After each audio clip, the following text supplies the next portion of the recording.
What is up and welcome back to Talk Nutrition. Today is episode 152 and we are going to bring back a topic that we discussed a little while ago, proprietary blends. The supplement industry is a very interesting space and there's a lot of stuff that just costs a whole bunch of money and it doesn't really do that much for you. Now, I'm also not going to bash any brands here. I don't believe in that either. Neither will I go and call out specific people or podcasts for that matter who just push whatever supplement just because they get commission. That's a whole different story. But I want to stick to the stuff that's helpful for you because I have been more and more bothered by that content you see on Instagram and the call out kind of form of content where they're responding to a video where someone is talking bullshit basically, or they're pushing a supplement, or they're making these crazy claims or, recommendations, which don't get me wrong, I agree with that stuff either. But putting that person on blast, I also don't think is very helpful. What I think we should focus on as content creators is actually give you the tools that you need to make decisions yourself without this whole this attention grabbing, let's completely tear down this person. Let's put them on blast. Because here's the thing too, as much as there's people definitely purposely spreading bullshit, there are also people out there who simply don't know. Now, there's something to be said for the fact that maybe that person should not be creating content around things they don't really know much about or they're not qualified to speak to. But again, that's a whole different story. So for that matter, I'm not going to put any brands on blast here or people or podcasts, whatever. We'll just break down exactly what you want to look for on a proprietary blend label. Specifically, those are going to be the ones that we actually do want to avoid. What to look out for on an honest label, I should really say. A couple links to check out so that you can do your own research. That goes for the individual ingredients, but then also specific brands. And I will actually be sharing my screen today for the first time. I haven't tried that yet on the podcast, but I think I should be able to figure that out. I just tested it, so fingers crossed. But I'll show you exactly the difference between these two kind of labels so that you know what to look out for, so that you, when you do get a supplement, know that it's going to be something effective, know that it's going to be your money's worth. So a quick overview of today. First of all, we'll briefly break down what proprietary blends are. Then we're going to speak to proprietary blend labels, as well as a more honest and transparent label. Then we'll speak to effective dosing, kind of know what to look for. And just wrapping up with a bit of a, just stay kind of statement. There's definitely some things to look out for. And I want you to understand that when things sound too good to be true, especially in content, right? When it's flashy and it usually is too good to be true. And it's just something you want to pay attention to because there's so much stuff online that really just doesn't do that much for you. It really doesn't. Now, of course, there's great supplements there too. We actually use quite a few with our clients. There's going to be some basics that virtually anyone could benefit off of, which I will not be mentioning in this episode. I would much rather kind of look into that with the client as the individual, and then it's still going to be their responsibility and their decision, right? To know okay, you know what? Yeah, this sounds good. I want to try this out. There's some basics, of course, right? I'm thinking maybe vitamin D, for example, how much time are you spending outside? But once again, I don't want to kind of make general statements on a podcast. I don't think that's the right thing to do because you as the listener, there's thousands of people listening. I don't know the context. And neither do I think that you should really look into supplements if the basic lifestyle, nutrition, exercise, those changes are already in place, you see. If you were to put this in a pyramid, the very top of the pyramid, maybe that last 5% or so, that will be supplements. So are you controlling your calories? Are you controlling your macros? What about food quality? Right? Are you getting your micronutrients, fiber, hydration, timing? How often per day do you eat? Is that consistent, right? The amounts spread throughout the day. Those are things that will do way, way, way more for you. So let's first look into that before getting into supplements. But today, of course, we will be diving into supplementation. So in a sec, I'll actually be sharing my screen. I'll let you know when you're watching on YouTube. Of course, you're going to see it right away. If you are listening on Spotify, we do now actually have video on Spotify as well. So make sure to then pull up the screen when I share it with you. Now, first of all, understand that there's a lot of companies out there that are simply trying to trick you into spending your money on stuff that really doesn't do that much. What are proprietary blends? Now, originally, it was created to protect companies so that they can create their own formulations without having to fully like share it with their competition. Because if you think about it, if you create something that's very effective and really quality product, someone else could literally go and just take that. Unless, of course, you have a patent, etc. But the idea is actually kind of cool, right? It's to protect businesses. I do think, in a way, that's a good thing. But the problem is that it's not transparent towards the consumer. You are the person taking the supplements. You are the person spending your money on it. You want to know what's in it. Not just which ingredients, what forms, the amounts. Is it even effective? And that's what's making this whole situation so confusing, because you might actually be buying supplements without really knowing, like, hey, does this actually do something or not? So before I show you, I do want to break down what a proprietary blend label kind of looks like. So you'll see like X blend or Y formula, and then you're going to see listed in the order of how much of that ingredient is in the product, from most to least, right? You're going to see like ingredient 1, 2, 3, etc. Keep that in mind, right? So first of all, right away, like remember this, when you see whatever blend or whatever formula or, and you see a list of ingredients without the amounts, only the amount of the full blend, that should be a red flag right away, because then you have no idea what's in it. And it can be pretty sneaky sometimes, to be honest with you. I'll show you in a sec. Let me actually pull this up and then we'll break down a more transparent, honest label first. By the way, this is pulled directly from our blog. So if you want to check that one out, I'll make sure to link that in the show notes. That goes alongside of this podcast, of course. So let me share my screen real quick for you. Screen, window. I haven't done this before yet, so this is kind of cool. Supplements, there we go. Share. Alrighty. Now, you will see a honest ingredient label.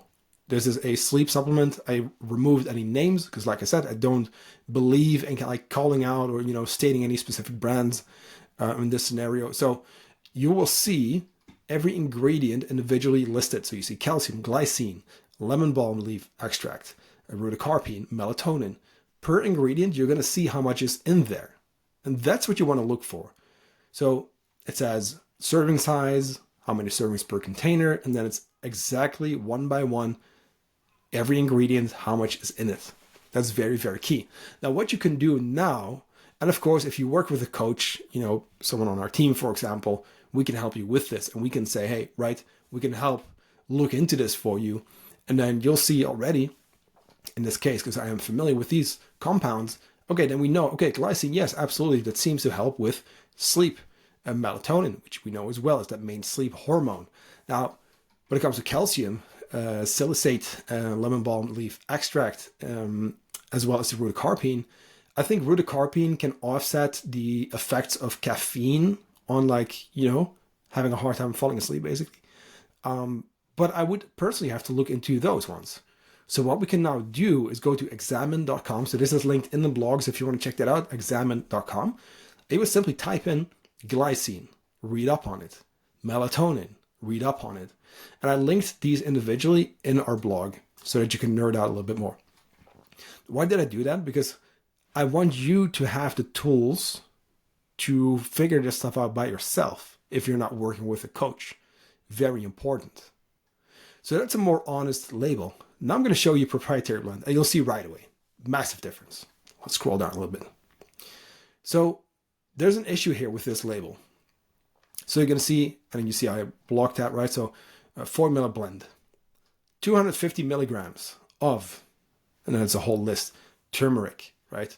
African mango, and the list goes on. Now, when it comes to labels like this, yes, you see what's in it, but we don't really know. We don't really know like how much turmeric, how much ginger, for example, right? There's a whole bunch of stuff in there, but we do not know how much of each. And that is a problem because yes, we see 250 milligrams of the blend, but what about the individual ingredients? This is where it gets interesting.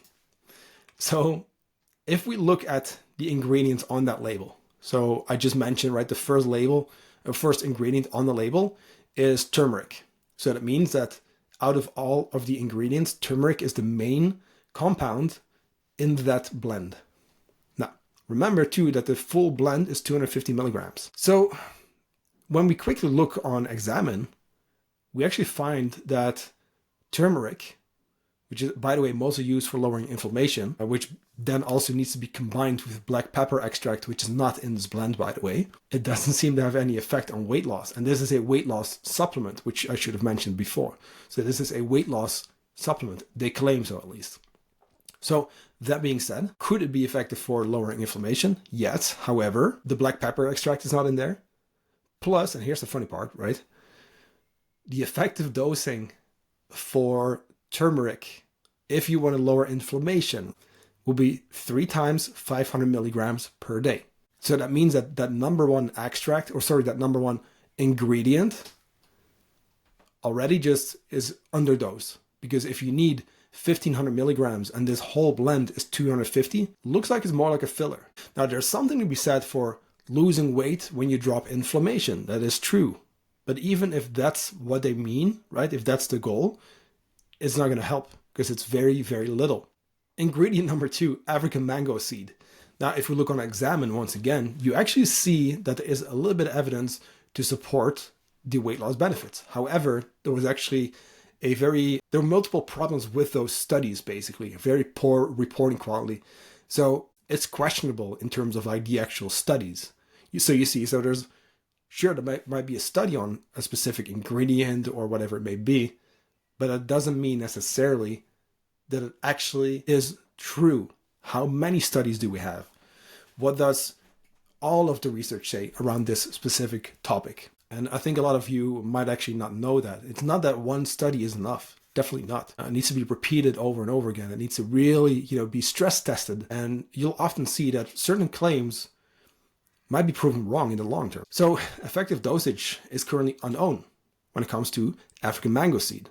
However, it seems that most people would be taking 150 up to 300 milligrams per day for that effect. But again, this whole blend is 250. So even the number 1 and 2 ingredients in this blend are underdosed. Now, we can already assume kind of what that means for the rest of what's in it, right?